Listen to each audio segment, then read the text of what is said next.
Salut Jeff, bienvenue les contribuables malins. Aujourd'hui, nous allons répondre à une question de Monsieur Zils Jean-François.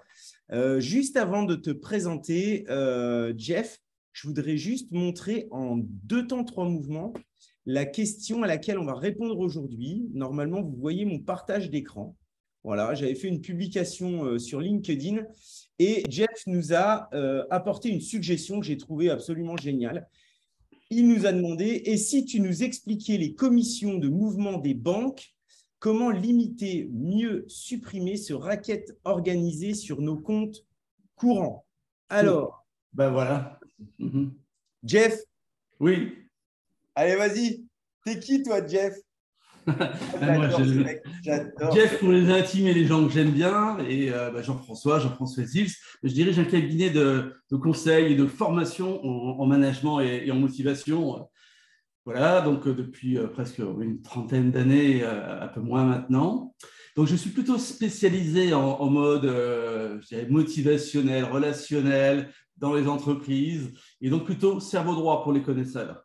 Et le cerveau gauche, ça a toujours été une difficulté pour moi. Donc, tout ce qui pourrait être l'analyse, la logique, et je n'ai pas toujours compris ce qui était lié à l'argent. Et il n'y a aucun expert comptable qui m'a permis de le comprendre, aucun financier, encore moins des banquiers, évidemment. Et donc, je me suis intéressé à pas mal de choses et je t'ai rencontré. C'est merveilleux parce qu'au moins, avec toi, on peut dire des choses vraies, simples. Et toi, tu es au service des gens. Tu vois, ce n'est pas comme certaines personnes qui sont au service de leur propre compte à notre détriment. Bref, qui nous facturent pour eux, mais pas pour nous, quoi. Alors, moi, pourquoi je t'ai parlé de ça? Parce que j'étais récemment avec un banquier, je ne vais pas donner le nom, hein, moi que vous voulez le savoir, mais sinon, ce n'est pas le point. Et j'avais des frais tous les 3 mois qui me paraissaient relativement élevés, d'autant plus que mon compte bancaire professionnel fonctionne très bien, en positif tout le temps. Pourquoi autant de frais? Ils appellent ça des agios. Pour moi, des agios, c'est quand on est à découvert, quand le compte ne fonctionne pas bien. Mais là, il fonctionne super bien, quoi. Et en plus, les frais de compte traditionnels qui sont tout à fait normaux. Donc, OK pour payer un service. Et donc, j'ai demandé à mon banquier qu'est-ce que c'est que ces frais trimestriels, d'autant plus que je ne l'ai pas sur d'autres banques. Et il m'explique que ce sont les commissions de mouvement, que ce sont des commissions, plus je fais fonctionner mon compte, plus ça coûte cher. Donc, pour moi, la logique, je ferme le compte, je ne payerai plus rien, quoi. Mais alors, qu'est-ce que c'est que les commissions de mouvement? Alors, il y a effectivement, donc on va répondre à cette question-là, hein, qu'est-ce que c'est que les frais de mouvement? Mais je pense que dès le départ, nous, notre génération, en fait, on s'est fait un petit peu, on va dire, flouer. On s'est floué nous-mêmes de par la définition du système bancaire. Moi, il y a une chose que j'aime faire et que je fais tout le temps, c'est reprendre la définition, les historiques et les origines des choses. Truc tout bête. Si à un moment donné, on tape définition banque sur Google, la première définition qui ressort, je le fais en direct, hein, définition banque, nom féminin, finance, commerce de l'argent et des titres, effet de commerce et valeur de bourse. Deuxième définition, établissement où se fait ce commerce, sous-entendu ce commerce de l'argent. Donc, je veux dire, à un moment donné, là où on a, on va dire, une première perte, on va dire, d'énergie et d'analyse par rapport à ça, c'est qu'en fait, on oublie que la banque est là pour faire commerce de l'argent. C'est-à-dire qu'en échange d'une prestation de service, elle va être payée. En l'occurrence, la prestation de service, elle est simple. Tu déposes de l'argent dans un endroit sécurisé. En fait, c'est ça la base. Ça se discute, hein, pardonne-moi, mais c'est de moins en moins sécurisé une banque. Hein. On est, On on fait est, faillite maintenant. on est complètement d'accord là-dessus. Et donc, vient, suite à ce raisonnement-là, la deuxième, je dirais, le deuxième axe sur lequel on se perd un peu, c'est que lorsque l'on va voir une personne qui fait commerce de l'argent, l'appellation qu'il y a sur sa carte de visite, c'est conseiller bancaire. Alors qu'on devrait peut-être dire commercial d'argent de banque. Et là, Mais ça existe maintenant, effectivement, commercial, ouais.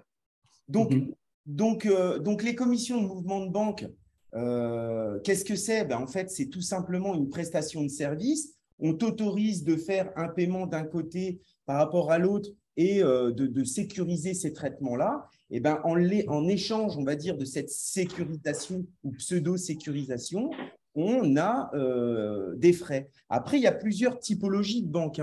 Il y a ce qu'on appelle des banques industrielles, il y a des banques de services bancaires purs, etc.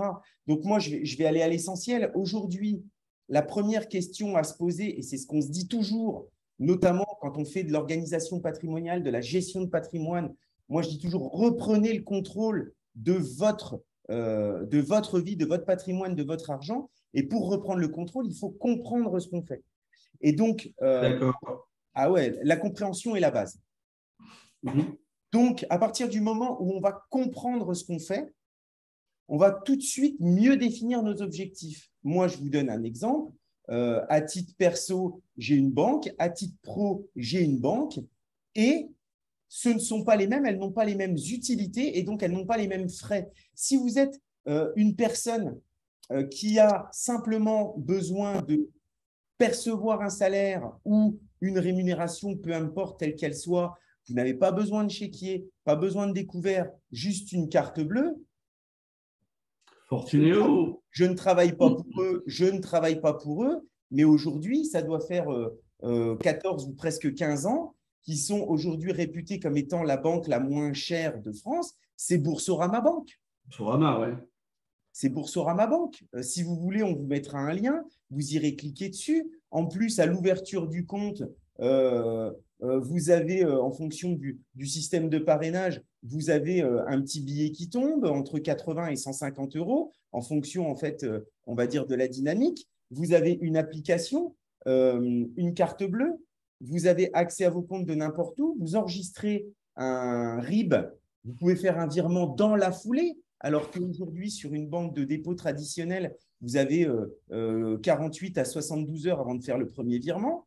Enfin, et ça, c'est gratuit sur Boursorama. C'est ça. Parce qu'en fait, eux, on va dire leur modèle économique, c'est effectivement d'avoir de la puissance de collecte. Et avec cette puissance de collecte, ils vous assurent vos fonds et eux, ils travaillent en parallèle. Donc, moi, le deuxième message, le premier message, c'est effectivement formez-vous, essayez de comprendre ou comprenez directement ce qui se passe.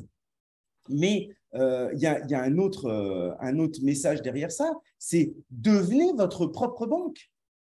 Devenez votre propre banque. C'est-à-dire utilisez votre propre argent lorsque vous en avez, parce qu'en fait, il y a plusieurs typologies. Il y a 3 points de finance, 3 points de finance principaux. Il y a je suis dans la situation où je manque d'argent. En fait, il faut appliquer une certaine forme de stratégie. Je suis dans une situation où je souhaite placer de l'argent parce qu'en fait, j'ai du surplus. Ça, c'est une autre stratégie. Et je suis dans une situation d'équilibre qui est la troisième. Et en l'occurrence, normalement, on fait manque d'argent, équilibre, et je souhaite en placer de l'autre. Et à chaque fois, il existe une stratégie. Et ces stratégies-là sont en mouvement permanence. Le mouvement crée l'énergie. Il faut que vous puissiez comprendre où est-ce que vous en êtes, où est-ce que vous êtes, où est-ce que vous voulez aller, donc la notion d'objectif, pour pouvoir ensuite faire bouger sans arrêt cette notion monétaire. J'insiste sur une chose, l'argent, c'est un peu comme une flaque d'eau. La flaque d'eau, il y a 2 solutions par les chaleurs qu'on a en ce moment. Soit l'eau va s'évaporer, d'accord ? Soit on est dans un milieu humide, un peu marécageux, l'eau va stagner et elle va un peu pourrir, entre guillemets. Elle va devenir beaucoup moins agréable. Eh bien, l'argent, c'est pareil. L'argent, c'est pareil. Soit, s'il ne bouge pas, il va mourir. Indéniablement, il va mourir. Et une loi universelle, c'est pareil pour les individus et pour les plantes. Alors, toi, tu vois ton réflexe, Jeff, et ça, c'est ce que je trouve génial, c'est que toi, tu as tout de suite le réflexe de cette vision, effectivement, transcrit à la disposition humaine. Et c'est ça, moi, qui me plaît, c'est qu'aujourd'hui, quand on travaille sur la notion de finance, ce n'est pas qu'une notion de chiffre, c'est une notion où on met la finance au service de l'homme et pas l'inverse. Hein. C'est-à-dire que l'argent doit nous être utile, c'est juste un moyen, ni plus ni moins, mais ça doit être utile pour nous. Ce n'est pas à nous de travailler quelque part pour l'argent, même s'il faut y passer à un moment donné peut-être, mais c'est à l'argent qui doit travailler pour nous. Bien sûr, la définition de la monnaie à la base, alors je ne l'avais pas noté, mais je vais le faire de tête. La définition de la monnaie, c'est avoir une notion de confiance pour échanger de manière la plus juste possible entre les deux protagonistes qui s'échangent un produit, un service, grâce à un élément que l'on va appeler monnaie. D'où les premières monnaies, elles étaient simples. On utilise toujours ces expressions-là et on en a oublié la définition du blé, de l'oseille, des breloques. À la base, c'était ça les monnaies. À la base, c'était ça. C'était un produit en lequel tout le monde a confiance, dont tout le monde a besoin. Et écoute, tu me donnes, tiens, j'ai faim, je veux faire manger ma famille avec un poulet, tu as un poulet, je te rachète ton poulet en échange de tant de grammes de sel, parce que moi, j'ai du sel. Ce sel-là, si j'échange 100 grammes… C'est un moyen, ce n'est pas un but en soi. C'est un moyen. C'est complètement… aujourd'hui, on rentre dans un monde où…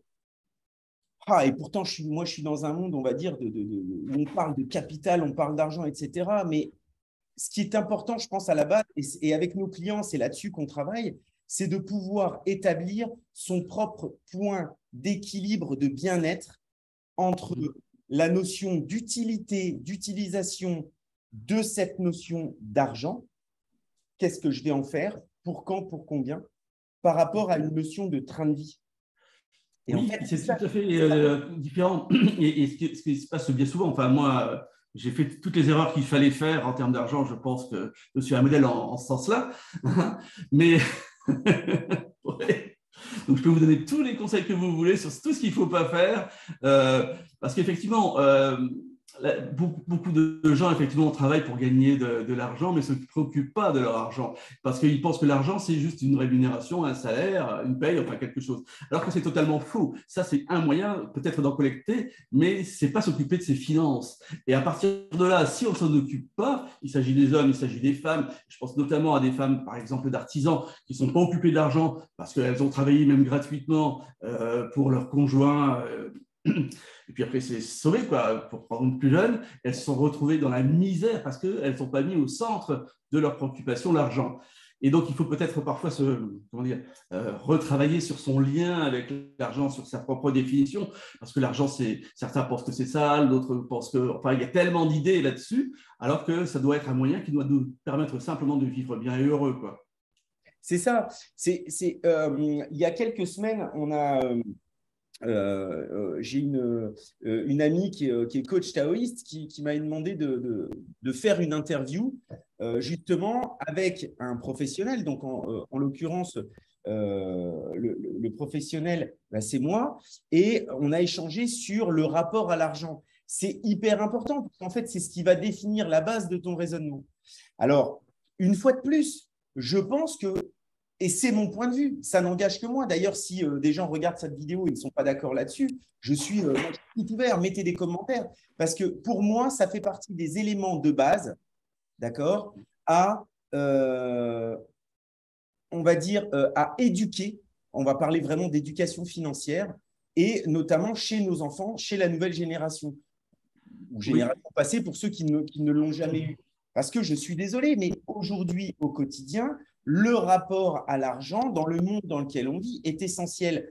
Ça ne veut pas dire qu'on va devenir complètement capitaliste dans l'esprit. Ça veut simplement dire dans quelle zone je me trouve, dans quelle zone est-ce que je me situe pour être bien dans mon corps, dans mon état d'esprit, dans ma vie de famille, dans mon quotidien, dans mon rythme de vie, dans mon niveau de… Je vais te raconter quelque chose que peut-être certains ici ont connu, puisque moi, je suis chef d'entreprise, un petit chef d'entreprise, consulting, de la formation.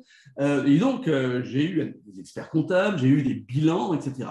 Et En fait, je n'avais jamais compris ce que c'était qu'un bilan, ni un actif, ni un passif. Ça a l'air pourtant très bête. C'est une évidence, évidemment, pour ceux qui connaissent. Et toi, tu te sens, pardon, quand je dis, c'est moi, quoi. Je me sens vraiment con parce que si je lui pose une question, eh ben, c'est comme s'il ne comprend pas que je ne comprenne pas, quoi. Mais oui, mais moi, je ne comprends pas. Je ne suis pas tombé là-dedans. Et j'ai eu la chance, mais après des années, et puis, je dirais presque de souffrance financière et de pertes énormes, parce que énorme, ça veut dire que l'argent, ça ne veut pas dire en quantité forcément, mais c'est que ce qui rentre, ça ressort, quoi. Et donc, quel que soit le montant, et donc, il n'y a jamais rien qui reste. Et je ne comprenais pas. Alors, certains comprennent, certains peut-être sont en train de rire, mais un jour, j'ai lu un livre, mais qui m'a été pour moi une révélation. C'est Tout le monde mérite d'être riche d'Olivier Seban, qui est d'ailleurs devenu un ami après. Et puis le fameux livre Père riche, Père pauvre, bien évidemment. L'homme le plus riche de Babylone, on en avait parlé, mais c'est évident. Mais quand tu as compris ça, mais tu as compris 80% du reste. Et ça, personne ne nous l'apprend. Et je suis content que justement toi, tu sois dans cette mentalité-là, parce que ça permet d'ouvrir des horizons à des gens qui n'ont pas forcément beaucoup d'argent.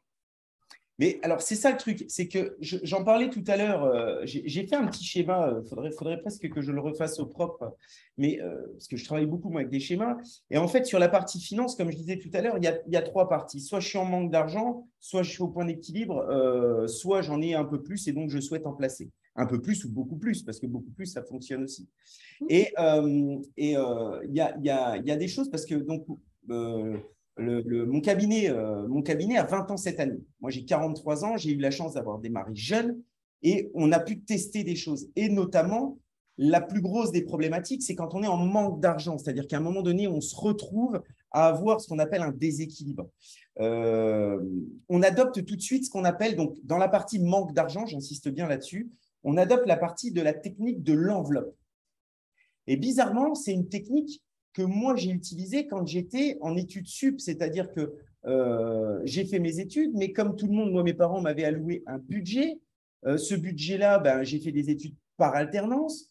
Donc, je faisais des études, je trouvais des petits jobs en plus de mon alternance. Et ben, des fois, c'était un peu chaud d'arriver en fin de mois sans être à découvert. Donc, du coup, je me suis dit, OK, on va fonctionner autrement. Plutôt que de fonctionner avec les cartes bleues, on va fonctionner avec des enveloppes. Et ce que je faisais, une fois par semaine, c'est-à-dire que j'avais établi un budget mensuel, tout ce qui était prélevé, j'avais un surplus et je retirais en liquide que je mettais dans une enveloppe et j'avais mes enveloppes semaine par semaine. Mon objectif, à la base, c'était de dépenser toujours un petit peu moins que ce que j'avais dans l'enveloppe, ce qui me permettait d'une semaine… Je faisais le contraire, c'était toujours un peu plus. Voilà, exactement. Et ça se jouait des fois à pas grand-chose. Ben, dire, quand on arrivait à se dire, bah, tiens, parce que moi je suis désolé, mais j'ai démarré en francs. Hein, donc, quand j'avais 20 francs, 50 francs. Toi aussi, en ancien franc ou en nouveau franc? Nouveau franc, nouveau franc. Ah, quand même. Nouveau franc. Moi, j'ai connu les anciens francs. Les anciens francs, ceux qui ont connu les anciens francs, manifestez-vous là, mettez-nous un petit coucou dans les commentaires. Et en fait, ce qui se passait, c'est qu'effectivement, eh ben, à la fin du mois, quand tu avais mis, donc je vais parler en euros maintenant, mais tu avais mis 5 euros, puis la semaine d'après 7 euros, puis la semaine d'après 3 euros, etc., ben, le mois d'après, tu te rendais compte que, un, tu n'étais pas à découvert, et deux, tu avais une petite enveloppe que tu pouvais mettre de côté. Et hop, et tu l'as gardée pour plus tard. Et à ce moment-là, en fait, inconsciemment, tu reprends le contrôle de tes finances.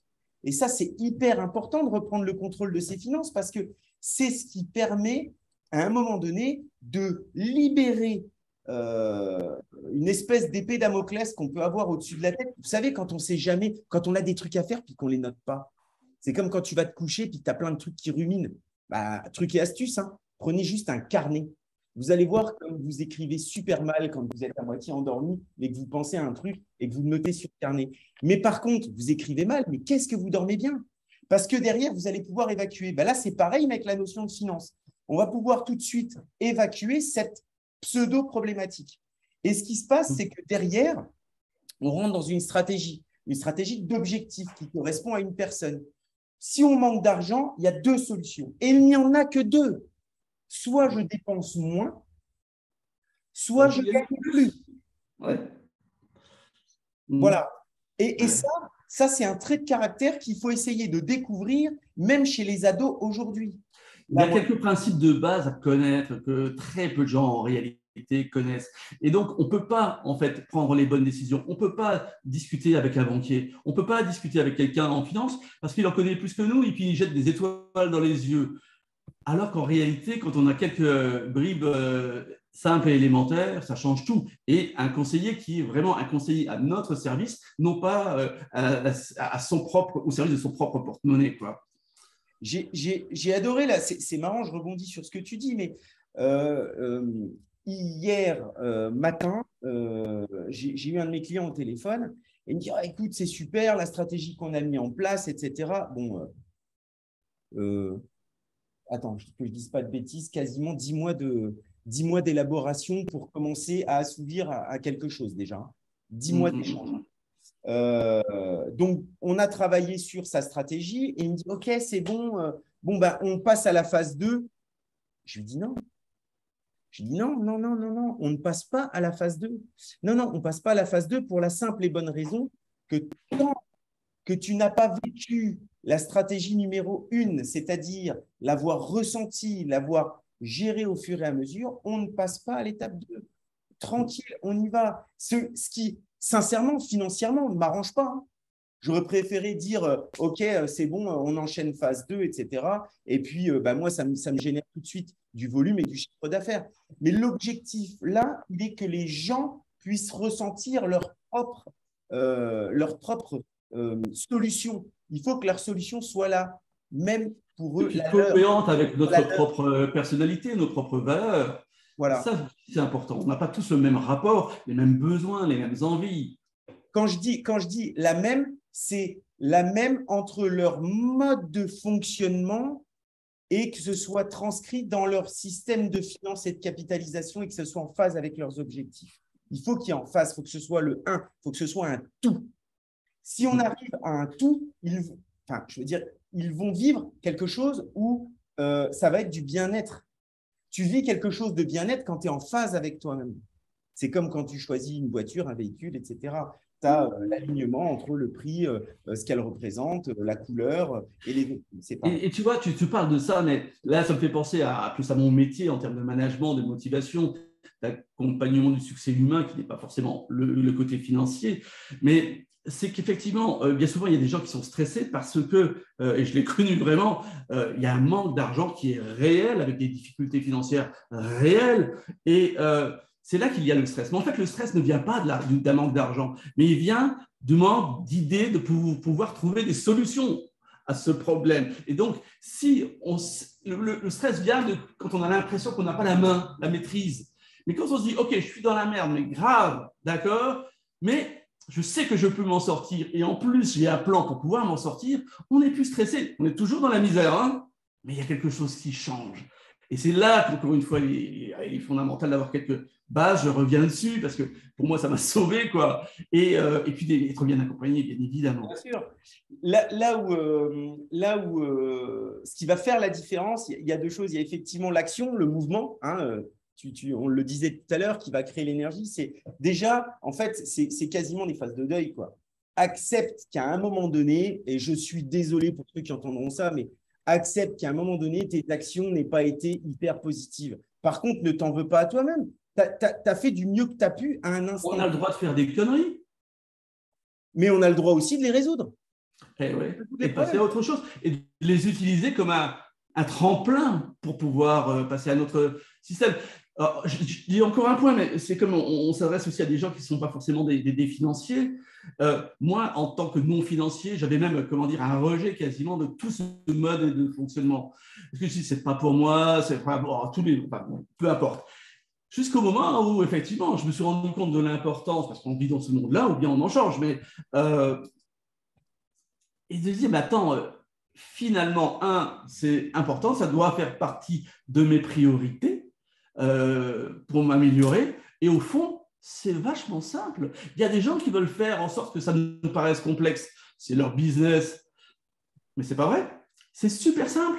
Et moi qui ne connais rien, eh ben, aujourd'hui, je veux dire, j'ai un autre rapport qui est largement plus simple, constructif et positif. Mais oui, Parce qu'à partir du moment, je te dis, on revient sur la notion de base de raisonnement. Après, il n'y a plus qu'à développer, en fait, derrière. Il y a Oui. plus qu'à développer. Le tout, c'est de se faire accompagner. Et donc, c'est ce que je disais par rapport à la différence qu'il peut y avoir, c'est investissez sur vous-même. La première chose, la seule chose. Alors, moi, j'adore les nouvelles expériences. Moi, je suis toujours en train de dire c'était quand la dernière fois que tu as fait une chose pour la première fois, etc. J'adore toujours cet aspect-là. Ça, c'est un truc qui me fascine. Je suis allé faire des stages de survie en milieu forestier. Avec un centre de formation qui est hyper sérieux. Donc, on n'est pas c'est une véritable formation, c'est-à-dire que étape par étape, on nous apprend les mécanismes fondamentaux de la survie. Eh bien, vous savez quel est l'outil numéro un? Alors, je suis désolé. Allez, vas-y, dis-nous. La compétence personnelle. Si tu as la compétence personnelle, c'est-à-dire le savoir, eh bien, en fait, ça, c'est l'outil numéro un. Plus tu vas voir faire, tu auras appris des choses, plus tu sauras les adapter dans différentes situations. Et à un moment donné, ton cerveau, il va faire le lien et il va te faire avancer. Et aujourd'hui, il y a quelque chose de génial, c'est que ça s'acquiert relativement facilement, en tout cas plus facilement qu'il y a quelques années. Pourquoi? Parce qu'il y a une ouverture sur Internet, on trouve des informations, on se forme et on apprend, soit gratuitement, soit pour pas cher. Et c'est exceptionnel. Et ce qui est complètement dingue, c'est qu'à partir du moment où on va dire, prendre la main par rapport à cette notion de compétence, de vision, de projection, etc., eh ben, on n'a plus peur, en fait, puisque on a un esprit qui est d'un seul coup formaté pour dire, attends, une problématique, qu'est-ce qui se passe? J'analyse, quelles sont les différentes possibilités que j'ai ça, qu'est-ce que je peux faire, pas faire, qu'est-ce que j'ai envie de faire, pas de faire. Donc, en fait, on est dans des choix et tout résonne de manière Et ça bouge, il y a du mouvement, comme tu dis. logique et naturelle.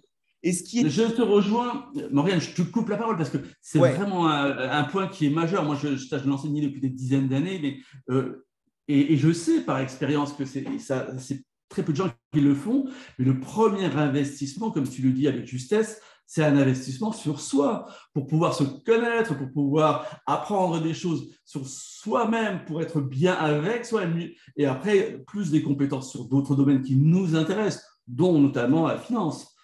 Et c'est la base, investir sur soi. C'est le premier capital le plus important. La notion d'accompagnement et d'investissement sur soi, c'est un peu comme si on marchait sur deux pattes, en fait. C'est une multitude. Certains expliquent que la course ou la marche, c'est une répétition de chute maîtrisée. J'ai une perte de déséquilibre et je viens compenser à chaque fois avec une jambe, puis avec une autre, et ensuite j'accélère, etc. Et bien, en fait, si on le prend comme ça, et aujourd'hui on marche de manière naturelle et normale, ben là c'est pareil, plus on va le faire, plus on va avancer. Quand on travaille notamment la notion de finance et d'articulation, à un moment donné, on peut se retrouver perdu. Parce que même si on est formé, à un moment donné, on peut se retrouver perdu. Mais en fait, qu'est-ce qu'on fait dans ces cas-là? Il y a un élément hyper simple qu'on a déjà évoqué, c'est demande. Passe un coup de fil. Allô, je suis perdu, j'en suis là. Qu'est-ce qui se passe? Tu as juste besoin de quoi? D'un point GPS sur une carte. Peut-être que toi, tu as la carte et peut-être que moi, j'ai la boussole. Ou inversement, en fonction de ce que tu as dans ton sac. Et ben, en fait, on vient se compléter, on vient se complémenter. Et c'est vrai que c'est difficile de trouver le chemin quand on ne sait même pas où on en est. Hein. Bien sûr, mais c'est là où on revient sur investis sur toi, pose-toi, écoute ce que les autres ont déjà fait. Il y a peut-être des gens qui ont rencontré ta situation à un moment donné. Moi, je me suis retrouvé dans des situations, donc comme je disais, hein, j'ai monté ma société, j'ai pris la décision à 22 ans, parce que la prise de décision est super importante. J'ai été immatriculé, j'avais 23 ans. J'ai fait toutes les conneries du monde entre la gestion de trésorerie, le fait d'avoir écouté le système bancaire. Et puis, à un moment donné, je me suis dit, attends, moi, je vais creuser le truc autrement. Et à un moment donné, j'ai dit, stop, j'arrête. Attends, je me pose. Et j'ai payé des formations et je me suis formé. Et j'ai discuté avec des gens. Et comme je Et si considère… vous savez ce que j'ai investi comme dizaines de milliers d'euros dans ma formation depuis des années, entre ici et les États-Unis pour me former, mais c'est le meilleur retour sur investissement que j'ai jamais eu. Mais attends, c'est top. En plus, tu vas faire des voyages aux États-Unis, je veux dire. Et pas que. Mais non, mais J'ai des formations aussi, effectivement, lointaines maintenant, c'est pour les top. autres. C'est top. Là, on a mis en place des systèmes de formation où on s'est mis on va dire, on a trouvé des endroits sympas. On a trouvé des endroits sympas pour pouvoir casser vraiment le rythme du quotidien qui nous bouffe. Ah, c'est essentiel. On puisse faire une pause. Attention, hein, Mm. on est obligé de rien. Demain, tu peux faire une pause en coupant ton téléphone et en allant marcher dans la montagne avec ton chien. C'est pas un souci, ça. Mais, Bien sûr. mais le quotidien, c'est un peu comme une sangsue. Le truc, il ne nous lâche pas, quoi. Et à un moment donné, on va dire, OK, stop, c'est bon. J'ai besoin de me retrouver avec des personnes qui partagent ma vision des choses, avec qui je vais créer une sorte de moyenne de raisonnement et je vais pouvoir me libérer avec une notion de stratégie bienveillante. Parce que c'est ça qui est hyper important, c'est de se retrouver avec un environnement où je peux dire « Merde, j'en peux plus. Je n'en peux plus. Je suis en train de me faire bouffer. » J'ai des clients qui ont des… donc, bien entendu, moi, alors la difficulté, j'adorerais des fois pouvoir interviewer certains clients, mais ils ont un tel niveau de représentation dans le système, dans la mécanique, dans les entreprises, avec des hauts postes à responsabilité, que c'est difficile de parler d'argent en France. Une fois de plus, ça vient de notre éducation judéo-chrétienne. Je vous invite à re-regarder la vidéo qui est sur ma chaîne YouTube avec Aurélie Verdon sur le rapport à l'argent. Et chose que l'on n'a pas dans certains pays, hein, notamment la Suisse, les États-Unis, etc.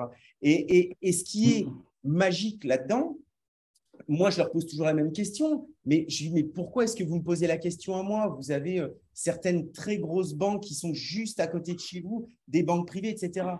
Et là, j'ai quasiment à chaque fois la même réponse. Morgane, tu sais ce qui nous plaît, c'est qu'à un moment donné, quand tu penses que non, c'est pas pour nous, tu nous dis non, c'est pas pour nous. Et puis alors, il y a autre chose que je vais rajouter, c'est que comme c'est pour l'autre, pour ton client, c'est que c'est pour son client. Je dis ça parce que bien souvent, comme tu disais tout au début, le banquier est d'abord en priorité un commercial. C'est-à-dire qu'il va te proposer quelque chose qui n'est pas forcément bon pour toi, mais qui est bon pour ou sa com, ou sa promotion, ou autre chose. C'est meilleur pour lui, mais pas forcément pour toi. Parfois, oui, il y en a, hein, mais pas tous. Et ça change la donne. Eh oui, ça change la donne complètement. Parce que, ah putain, mais merde, qui c'est qui bosse? Qui c'est qui bosse? Putain, mais c'est toi qui bosses pour gagner ton argent. Donc, à un moment donné, essaye de savoir ce qui se passe, où est-ce que tu le mets, quoi. Moi, ça me rend complètement dingue. J'ai une sorte de mission et cette mission, elle m'a été léguée par mon éducation. Quand j'avais 15 ans, 16 ans, que mes parents pestaient, ma mère principalement, maman, si tu vois cette vidéo, je t'embrasse. Je t'aime très fort. Mais qu'est-ce qu'elle a pu hurler contre ce système où à un moment donné, elle disait, mais on ne comprend pas, on ne comprend pas le système de la fiscalité, le système bancaire, etc. Et donc, moi, je me suis dit quoi quand j'étais gamin, comme quoi des fois, hein, ça part d'une douleur et puis ensuite, on en fait quelque chose. Moi, je me suis dit, mais si demain, je rentre dans la vraie vie, je veux comprendre, je veux connaître. Et en fait, c'est ça qu'il faut faire. Il fallait juste se former, quoi. D'ailleurs, on est parti à une vitesse rapide dès le départ, et ce qui me plaît bien. Sauf que moi, j'ai une question initiale et j'attends la réponse tout à l'heure, Morgane, sur mes commissions de mouvement, parce que ce que j'aimerais savoir, c'est combien ça coûte en réel et qu'est-ce qu'il faut faire pour les maîtriser. Est-ce qu'on peut les éliminer? Parce que je n'ai pas compris pourquoi certaines banques me la facturent et d'autres pas. Alors, et comment on peut aborder ça avec le banquier? Parce qu'il va toujours te raconter quelque chose, c'est normal. Et l'idée, ce n'est pas de nier un service. Un service à payer, c'est OK. Et pourquoi les uns le facturent, d'autres pas? Comment faire pour avoir la main dessus? Alors, les banques aujourd'hui, d'accord, sont très profitables. Ça, c'est significatif, d'accord? Elle gagne beaucoup d'argent comparé à certaines banques d'autres pays. Les banques françaises, elles ont plus de 25 milliards de profits en 2016. Mais comment? En fait, les différents types de banques permettent de comprendre. Tu as des banques commerciales et banques d'affaires. Et en fonction du type de banque, les façons de gagner de l'argent peuvent varier. Alors, la plupart des banques commerciales ou les banques de détail, elles facturent des frais. Tu peux nous donner des noms en passant? Non. Comme ça, pour avoir des repères, non? Non, mais quelles sont les banques commerciales? Quelles sont les banques particulières? Quelles sont les banques d'entreprise? Tu as… parce qu'après, c'est pareil, il y en a certaines qui avaient plutôt des vocations, et puis elles ont évolué ensuite. Ouais. C'est un peu dérangeant, si tu veux, de les citer. D'accord, ok. Mais t'as le droit au joker, hein? Ouais, non, mais parce qu'en fait, le problème, c'est que je ne veux pas ensuite que cet échange que l'on a là et dont l'objectif est bienveillant et de pouvoir simplement de dire à ceux qui regardent,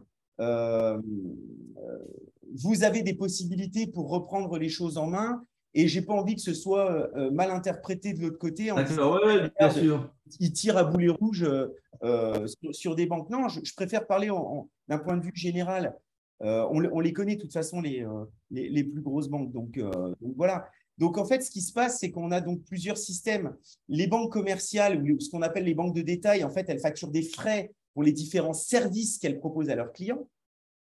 Les services payants, en fait, ça peut être des frais de carte bancaire ou des frais d'incident bancaire ou des frais de virement. Et en fait, ces frais, ils permettent aux banques de gagner de l'argent. Ils sont relativement créatifs sur les frais. De quoi? Ils sont relativement créatifs, les banquiers, sur le nombre de frais facturables. Bien sûr. Ah bah bien sûr. Il y a des listes, parfois c'est… Ah bah, bien sûr. Chapeau. Oui, non, Oh, pardon, je t'ai interrompu encore une fois. Donc, en fait, si tu veux, on a ce premier axe-là. Et il existe des comparateurs de frais bancaires. Donc, après, regarde, je vais essayer de te partager mon écran. Si j'y arrive, hop, hop, hop, clac, clac, clac. Où est-ce qu'il est? Je suis là. Regarde, je vais te partager mon écran. Voilà. Regarde, là, tu vois, tu as le site budgetbank.fr qui est un comparateur de frais bancaires. OK? Regarde. Tout bête, hein? Ça permet de voir globalement la banque avec les coûts les moins élevés. Les Boursorama Banque, juste ensuite, on trouve Monabank. En dernière position du comparateur, on trouve la Banque Populaire. La comparaison de ces banques a été réalisée selon la méthode décrite plus bas dans cette page. Voilà. Donc là, tu vois, regarde. Il existe des informations à trouver, effectivement. Regarde, bon, je pourrais vous mettre le lien. Hein. Alors, une fois de plus, moi, je n'ai rien à voir avec budgetbank.fr ou tout ça. Mais regardez, Boursorama Banque, jusqu'à 130 € offerts, elle est classée numéro 1. Ensuite, on a Monabank, Fortunéo, Orange Bank. Orange Bank qui arrive là. Orange, moi, je croyais que Orange… Ça, c'est donc plus des banques, je dirais, comme tu disais au début, quand on a peu de besoins, Voilà. C'est juste pour gérer un peu son argent, quoi. Une carte bancaire, des débits, des chèques, etc. Exactement. Et ensuite, on continue. Et là, on arrive en 12e position. En 12e position, Société Générale, BNP Paribas, Crédit Agricole, Banque Postale, Caisse d'Épargne, CIC, HSBC, LCL et Banque Pop. Vous voyez? Et là, bon, alors, attention, hein, une fois de plus, il y a toujours un avertissement. Hein. Le classement est élaboré par des coûts globaux. En fonction des besoins spécifiques, il se peut qu'une autre banque présente des coûts moins élevés. Prenez donc le temps de bien sélectionner les critères les plus appropriés à votre cas. Donc, mais c'est ça. Pourquoi est-ce que je vous montre ça? Simplement pour vous dire, OK, il est très difficile aujourd'hui de dire c'est telle banque la mieux à partir du moment où on n'en a pas défini les objectifs. Nos objectifs. Des banques adaptées en fonction des besoins de notre situation. Voilà, nos besoins. Donc, à partir du moment où on a ça qui ressort, il y a aussi la notion du besoin d'emprunt, ce qu'on appelle aller chercher les effets de levier. Les effets, moi, je vous donne un exemple tout bête. Aujourd'hui, il y a une grosse polémique sur les taux. Oui, Morgane, tu ne te rends pas compte, ma banque, elle m'a proposé 1,60 alors qu'il y a 3 mois, je pouvais obtenir le même prêt à 0,90, etc., etc. je vais peut-être en choquer certains, mais moi, je peux vous dire qu'aujourd'hui, dès que je demande en fait un emprunt, pendant des années, moi, on m'a dit non, tu es trop endetté. Ça veut dire quoi? Ça veut dire, parce que bon, moi, j'ai pas mal d'immobilier, j'achète de l'immobilier, j'ai toujours en moyenne entre 8 et 12 biens que j'achète, que je conserve, que je revends au bout de 4-5 ans. Bref, j'ai ma propre stratégie qui est mise en place parce que la notion de retraite est hyper importante aujourd'hui, surtout quand on est indépendant, pardon. Et donc, ce qui se passe, c'est que moi, quand j'ai demandé de l'argent à un moment donné, la banque me dit non, c'est plus possible. Et puis, j'ai demandé à plusieurs banques et c'était pas possible, c'était pas possible. OK. Aujourd'hui, depuis janvier 2022, c'est la bérésina complète. On n'arrive plus à obtenir de crédit, sauf avec un apport entre 10 et 15% et 12 à 24 mois sur un compte courant, 12 à 24 mois de mensualité sur un compte courant. C'est quasiment impossible pour beaucoup de monde. Ben ça devient hyper difficile. Et parce qu'il ne faut pas oublier que la banque est là pour gagner de l'argent. Je reste sur ta question de départ. Comment est-ce que les frais, comment est-ce que les banques gagnent de l'argent, etc. Et bien, en fait, ils gagnent de l'argent aussi avec le fait de nous prêter. Moi, demain, on me prête 2 millions d'euros à 4%, ben je les prends. Je les prends parce que moi, je vais aller chercher l'effet de levier. Oui, je vais payer 4%, mais comme je vais avoir de l'avantage fiscal sur les intérêts payés, eh ben, au final, je ne vais pas en payer tant que ça. Et puis, je vais faire un montage financier qui va me permettre de jongler avec ma trésorerie parce que de toute façon, les 2 millions d'euros, je ne les ai pas. Donc, on me les prête. Donc, tu veux être rémunéré à 4%, je prends. Eh bien, pas de souci, on y va comme ça. C'est pour ça que des fois, il faut revenir à est-ce qu'il faut se poser les bonnes questions par rapport aux objectifs. Ça ne correspond pas à tout le monde. Attention. Maintenant, je rebondis sur la notion d'emprunt. OK, la notion d'emprunt, qu'est-ce qu'elle dit?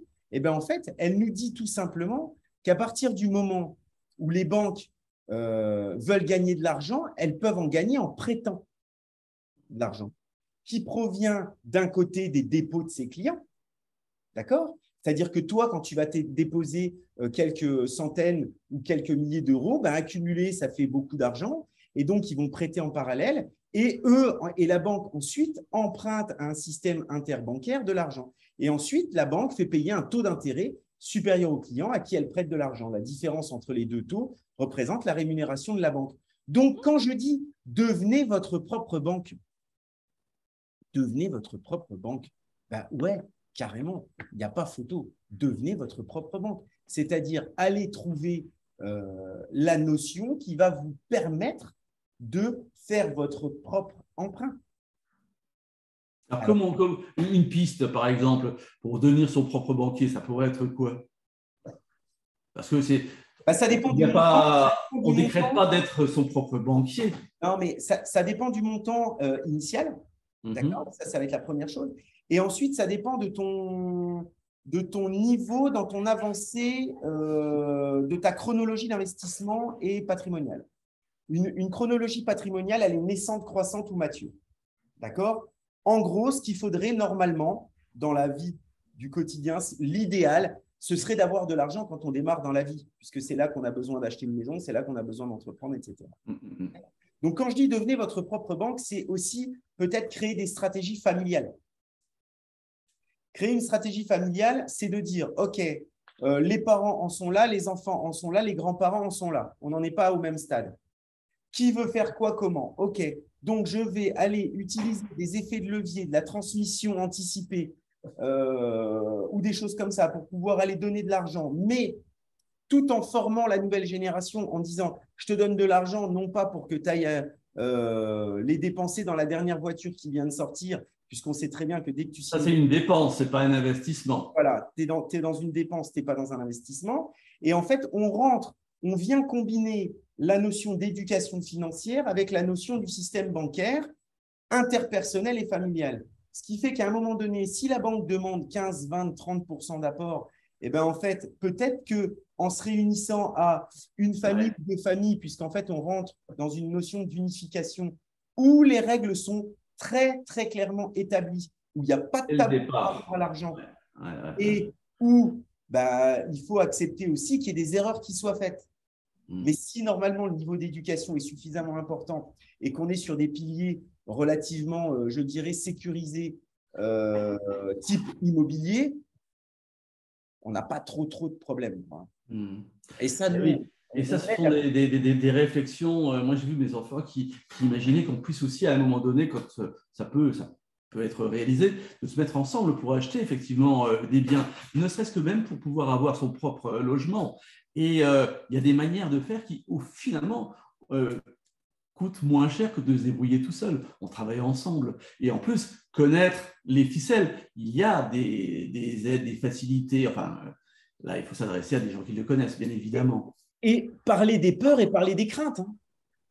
Parce qu'attention. Parce qu'on ne parle pas d'argent, mais l'argent, c'est émotionnel. On a des peurs, on a des craintes. L'argent en tant que tel n'est pas émotionnel. L'argent, rapport à l'argent. Mais le ressenti de la personne, effectivement, peut être plus ou moins émotionnel. Moi, je sais que je n'ai pas cette notion émotionnelle de l'argent. Parce que quoi? Parce que très jeune, j'ai appris à en gagner, j'ai appris à en dépenser, j'ai appris à en perdre. Donc, en fait, je me rends compte que vous vous souvenez de l'histoire de la flaque et de la mare qu'on a évoquée il y a quelques minutes? L'argent, pour moi, c'est un ruisseau. Le ruisseau, quand il coule, en fait, il ne force pas sur les aspérités qu'il rencontre. Il avance. Je vais être le premier conseiller en gestion de patrimoine philosophe. C'est peut-être mon passé d'arts martiaux qui ressort. J'en sais rien, mais c'est ça le truc. Il ne faut pas forcer sur le truc. Tu vas, tu vois. Mais par contre, la constitution, l'objectif, il ne faut pas oublier qu'on est là sur Terre pour une notion de vie, à la base de survie et ensuite de vie.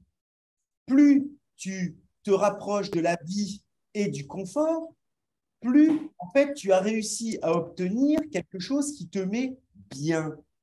Donc, restons dans quelque chose de bien. Mais si demain, on t'enlève toute cette partie matérielle, ce n'est pas grave.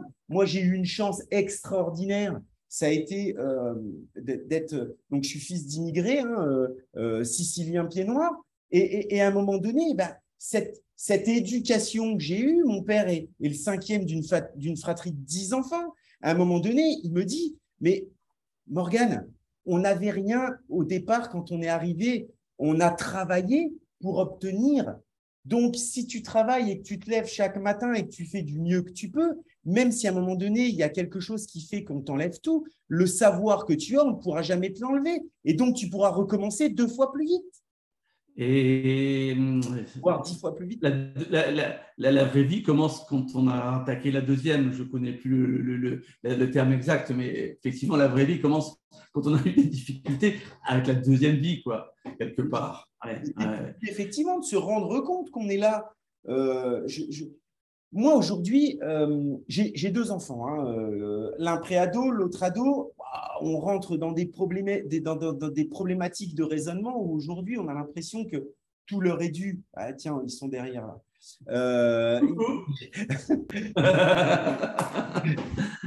On rentre dans des problématiques. Des fois, je regarde mes enfants, je leur dis, mais vous avez craqué en fait. Vous croyez que ça tombe du ciel.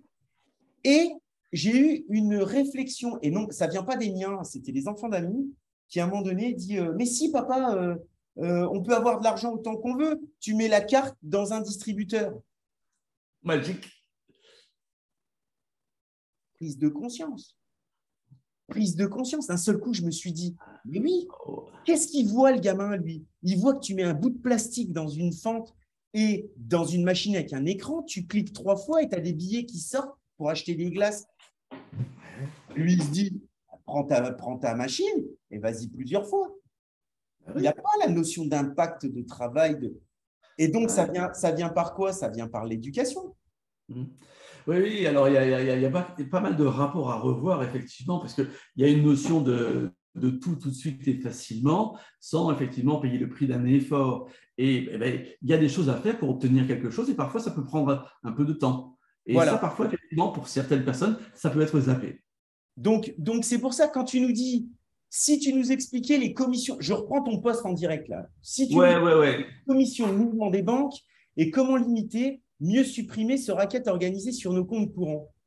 Alors, ce que j'adore, moi, Jeff, c'est qu'effectivement, quand tu as écrit le message, c'est qu'à un moment donné, tu te dis, merde, ils prennent de trop. Oui, et puis lui me prend et l'autre ne me prend pas. Pour quelle raison? L'un le fait et l'autre ne le fait pas. Eh ben, c'est peut-être parce que tu n'es pas au bon endroit. Tu sais, quand tu vas dans un endroit et puis que tu ne te sens pas bien, ben c'est peut-être que tu n'es pas dans ton environnement ou tu n'es pas en face. Et tu me fais bien réfléchir parce que je pense qu'effectivement, dans un cas, j'ai une banque qui est plus orientée vers le particulier que l'entreprise. Et puis, et l'autre, non. Et voilà. Donc, à partir du moment en fait, où on considère que le service n'est pas rendu, que je paye trop cher un service, réadaptons. Peut-être qu'effectivement, je n'en vois pas. Tu vois ce que je veux dire? Moi, je parlais tout à l'heure des 2 millions d'euros. Tu me prêtes 2 millions d'euros à 4%. Moi, je les prends. Mais je les prends à 4% parce qu'aujourd'hui, à chaque fois, même quand j'en demande un, ils ne veulent pas. À un moment donné, on est trop bloqué. Tu vois? Donc, je dis OK, prête 1, 2, 3, prête-moi plus à plus cher. Je prends parce que je sais quoi en faire. J'ai la vraie vision et je sais quoi en faire. Mais quelqu'un aujourd'hui à qui tu dis je te prête 100 000 euros à 4%, il va dire mais t'es complètement dingue, t'as vu à combien on te prête l'argent, c'est complètement fou, etc. Et moi aussi, à 100 000, 4%, je ne les prends pas, j'en ai pas besoin. Tu vois? Donc, il y a cette notion d'équilibre. Si aujourd'hui, tu as besoin juste d'une carte, de faire des paiements, enregistrer des RIB rapidement, pas besoin de service particulier. Par contre, le jour où tu as une question, avoir au moins un interlocuteur au téléphone, moi, je vous le dis tout de suite et je vais vous mettre un lien dans Une la… banque gratuite, quoi. bah voilà, dans la vidéo, c'est du Boursorama. C'est du Boursorama. Il n'y a pas 36 000 définitions par rapport à ça. Il n'y a pas 36 000 définitions. Oui, oui. Donc est-ce que j'ai répondu à ta question, Jeff? Oui, parce que bon, j'avais déjà un petit peu réfléchi et puis j'ai un peu maintenant de maturité. Mais néanmoins, c'est encore des choses sur lesquelles je me fais piéger. Donc oui, j'ai des réponses et puis surtout des actions à mettre en œuvre parce que moi, je vais aller vérifier maintenant par moi-même un certain nombre de choses par rapport à ma banque et poser des questions peut-être plus claires, tout simplement aussi à un banquier. Enfin, je dis un banquier, souvent, ce n'est pas un banquier, c'est un employé de banque, ce qui est complètement nuancé et qui n'a pas forcément d'ailleurs toutes les réponses et la main non plus. Aujourd'hui, j'ai vu quelque chose dans cette banque-là, c'est plus le directeur de l'agence qui a comment dire, une certaine possibilité, mais un commercial qui s'occupe de plusieurs clients. Mais lui, il est ficelé et il doit faire des demandes en permanence, ce qu'il n'a pas forcément envie de faire et ce qui limite beaucoup, beaucoup de choses. Voilà. Donc, il y a des questions à poser au préalable. Déjà, combien ça coûte, quoi, simplement peut-être à un banquier. Comment sont facturés les frais, à quel moment, comment on fait pour pouvoir les optimiser. Et là, on aura peut-être des réponses. Moi, il y a deux choses qui, pour moi, sont importantes à souligner. Quand on parle à un moment donné d'échange, de vision, etc., n'oubliez pas, retenez que chaque fois que vous investissez, notamment avec un conseiller en gestion de patrimoine, quel qu'il soit, avec un système où vous payez des frais, il faut qu'à un moment donné, vous puissiez les récupérer fiscalement. Ça, c'est important. Moi, je sais que quand on donne des conseils, que ce soit sur un point de vue, une vision, un coaching, une heure de boussole, une heure de carte, bref, un point repère financier, patrimonial, qui est facturé, vous avez une facture qui vient en réduction d'impôt automatiquement sur votre avis d'imposition, hein, sur votre déclaration. Donc ça, c'est à retenir.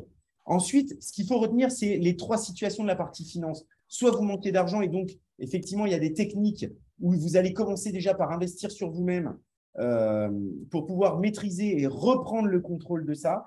Soit vous êtes à un point d'équilibre, vous êtes bien, bah, vous restez comme ça. Et votre point d'équilibre, il va vous dire soit j'ai envie d'aller un peu plus, aller un peu moins, ce ne sera pas le cas. Hein. Mais j'ai envie d'aller un peu plus et auquel cas, effectivement, il faut passer de l'autre côté. Soit j'ai de l'argent à placer, de l'héritage où je veux commencer à transmettre en utilisant des effets de levier qui vont nous permettre d'économiser un maximum de fiscalité sur la transmission. Parce que ça, c'est pareil. Le système successoral est quand même passionnant. Tu as bossé toute ta vie, tu as mis un patrimoine en place. Le jour où tu veux le transmettre, où tu passes l'arme à gauche, si tu n'as rien prévu, l'État vient piocher. Ils ne viennent pas piocher, ils viennent prendre plus Moi, que piocher. je dis, alors là, les mecs, ils ont vraiment fait des études. Ils se sont dit, après tout, nous, on a le temps, tranquille. Allez-y, les gars, bossez. De toute façon, quand vous passerez l'arme à gauche, tout le monde sera dans le deuil, dans le malheur, etc. Et à un moment donné, on vous dira, bah, écoutez, voilà, on vous a transmis tant. Donc, à partir de maintenant, on vous prend tant. Tu vois, c'est vraiment un point, moi, ça a été pour moi, en tout cas, personnellement, tout le monde n'est pas comme moi, mais une grande leçon de vie, c'est de s'occuper véritablement de son argent, sinon d'autres vont s'en occuper pour nous. Et c'est aussi important de s'occuper de notre corps, de notre santé, de notre énergie, de notre mental. Et c'est pour cette raison que je fais le stage Focus, hein, que tu connais bien d'ailleurs, qui est majeur. Et puis ensuite, la finance qui n'a rien à voir avec la vie professionnelle. C'est deux domaines complètement différents. Et souvent, les gens mélangent les deux. Et c'est là où ensuite on arrive à une synergie. Je veux dire, moi, mon site s'appelle synergie.fr parce qu'à la base, il y a une vraie signification de la synergie de la finance. Je veux dire, on a aujourd'hui tout un réseau de notaires, experts comptables, avocats fiscalistes, conseillers en gestion de patrimoine, système bancaire, courtier, coach sur l'aspect de la finance, qui nous permettent justement de dire, OK, tu as une problématique là-dessus, écoute, te casse pas la tête, prends contact avec telle personne, on verra bien. Si ça match, fais-le. Si ça ne matche pas, fais-le. Ne le fais pas. Il faut se sentir bien. Tu rencontres une personne, si elle parle le même langage, vas-y, fonce. Si par contre, tu n'étais pas dans le même move, dans la même énergie, ben, ce n'est pas grave. Mais au moins, tu auras eu une première réponse, un premier mouvement d'action pour aller chercher les réponses. Et quand tu souhaites placer de l'argent, notamment, tu as aujourd'hui une notion de… tu as compris un certain nombre de principes. Parce qu'en fait, si tu as de l'argent en plus sur ton compte, ça veut dire que tu dépenses moins que tu n'y gagnes. Et maintenant, la question, c'est qu'est-ce que tu vas faire de ça? La différence. Comment est-ce que tu vas l'utiliser? Et c'est là où après, on rentre dans un cadre de gymnastique financière et une articulation sur 3 axes entre ce que je veux faire, ce que je peux faire et ce que je dois faire. Enfin bref, je ne vais pas rentrer là-dedans parce que là, je vois… Mais alors, comment on fait? Parce qu'aujourd'hui, là, moi, je suis sûr que j'ai encore plus faim qu'avant. Parce que moi, j'ai envie de comprendre un peu plus. J'ai envie peut-être de faire le point. Moi, je fais comment avec toi alors? Je t'appelle, je prends rendez-vous, je fais un coaching, tu me formes, comment on fait? Eh bien, alors, la première chose à faire déjà, c'est effectivement, alors la première chose, c'est de digérer les informations et de prendre un papier et un crayon. Ça veut dire que dès le départ, ce qu'il faut, c'est effectivement prendre un papier et un crayon, avoir les premières, les choses qui nous parlent, qui nous résonnent. Ensuite, on prend rendez-vous, hein, un message privé, une prise de contact. J'ai un Calendly qui est présent, notamment aussi dans la prise de vidéo. Et quand on le sent, on envoie un petit message. Parce qu'aujourd'hui, moi, je suis toujours sur le terrain. Là, ce qu'on fait là en direct, on essaye de le diffuser effectivement sur un maximum de monde et de personnes. Si vous avez des questions, posez-les en commentaire. On s'arrangera soit pour se faire une visio. Voilà, on va répondre. On a des moyens aujourd'hui de discuter avec n'importe qui, n'importe où dans le monde. Et de n'importe où. Moi, j'ai des clients, j'ai des expatriés qui sont partout dans le monde et c'est génial. Et souvent, ils me disent, mais en fait, ce qui est top, c'est qu'on a plus de contact avec toi qui est plus loin que mon banquier qui est 2 rues derrière. Mais pourquoi? Mais pour la simple et bonne raison que moi, j'ai qu'un seul numéro de téléphone, hein, perso, pro, c'est le même. J'envoie un message, je réponds, non, je ne peux pas, oui, non. Un SMS, un message, une question, on prend un rendez-vous, on en discute. Ça prend 10 minutes, un quart d'heure, 20 minutes, 1 heure, 1 heure et demie, 14 séances, j'en sais rien en fonction en fait, de la problématique. Donc, la première des choses à faire, c'est prendre des notes, envoyer un message. Ça, c'est essentiel. Et demander. Ouais, demander. Ah ouais, toujours la même chose. Les principes, ils sont simples. Hein. Ouais. Là où j'insiste bien, et j'aimerais bien vraiment qu'il y ait des commentaires par rapport à ça, c'est de se dire, est-ce que ces échanges-là vous ont apporté quelque chose? Est-ce que oui, ça vous a apporté quelque chose? Si oui, quoi?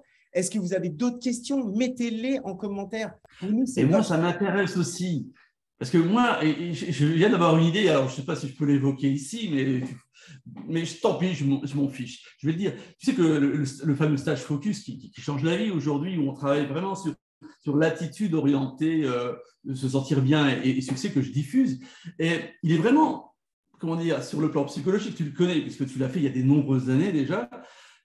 Je suis en train de le relancer parce qu'aujourd'hui, je sens qu'il y en a de plus en plus besoin. Et puis, je me dis que dans ce stage-là, peut-être que je pourrais y inclure un module pour juste les fondamentaux que moi, je peux peut-être apporter sur certains points, mais verrouiller avec toi pour pouvoir apporter un complément pour initier simplement ou initialiser une recherche. Parce que ces fondamentaux-là, je veux dire, moi, je les ai découverts, ça m'a coûté une fortune. 50 ans de vie, de conneries, quoi. Merde, si j'avais fait ça avant, mais je serais millionnaire aujourd'hui, ou multimillionnaire plutôt même. Tu vois? Donc, ça vaut le coup. Voilà, c'est une idée, je lance. Eh bien, écoute, lance, moi, je suis preneur parce qu'à partir du moment, la particularité, c'est qu'à partir du moment où on va être de plus en plus, entre guillemets, nombreux à avoir cette vision, cette formation, cette sensibilité, les fondamentaux de la gestion de patrimoine, de l'organisation patrimoniale, du système on va dire, de monnaie abondante, forcément, on va plus travailler aussi sur une notion de bien-être qui sera une notion de bien-être matériel, mais le psychologique lié au matériel fait qu'on obtient une certaine réussite et on évite en fait beaucoup de problèmes qui peuvent arriver de manière future. Donc moi, je suis complètement fan, Jeff. Vas-y, en plus, tu fais ça très bien. Et si tu veux un coup de main, ce sera avec grand plaisir. Écoute, je vais laisser reposer ça, mais effectivement… Donc voilà. Je pense qu'on va se terminer là-dessus. Ouais. Et on va voir, mais je reviens, j'insiste bien. Est-ce que vous avez appris une chose aujourd'hui? Si oui, s'il vous plaît, mettez un petit commentaire sur ce que vous avez appris. Franchement, ça fait plaisir et c'est comme ça qu'on peut avancer. Donc, ouais, tout à fait. Jeff, en tout cas, moi, je te remercie parce que c'est toi qui as lancé cette démarche. Les commissions de mouvement de banque, en fait, en ayant posé une question, tu vois, on peut passer, je ne sais même pas combien de temps d'ailleurs. Je ne sais pas non plus, mais je n'ai pas vu le temps passer, mais en tout cas, merci. Mais au-delà simplement de l'échange de l'information que moi j'ai trouvé personnellement, en tout cas, très agréable et très riche, c'est c'est montrer l'importance que ça a d'une part, mais montrer aussi que c'est simple et qu'il y a plein de possibilités pour tout un chacun. Et ça, c'est juste génial. À partir de là, on y va. Et quand on est dans le move, hein, ça change la vie. Après, il n'y a plus qu'à. Donc, c'est pour ça. Jeff, merci encore pour cette question. Merci à toi d'avoir pris ce temps-là pour moi et pour tout le monde, en fait, de le partager. Surtout, retenez bien, vous êtes contribuable, devenez contribuable malin. N'hésitez pas, inscrivez-vous aux newsletters, aux échanges qu'on peut avoir. On a des newsletters qui sont vraiment différentes parce qu'en fait, elles sont vraiment focalisées. Elles arrivent en fait en fonction des énergies, des actualités. Donc, inscrivez-vous sur les liens qui arrivent. Et je vous dis donc à très bientôt. Salut Jeff. Salut Morgane, au revoir à vous. Merci. Ciao. Bel été. Ciao.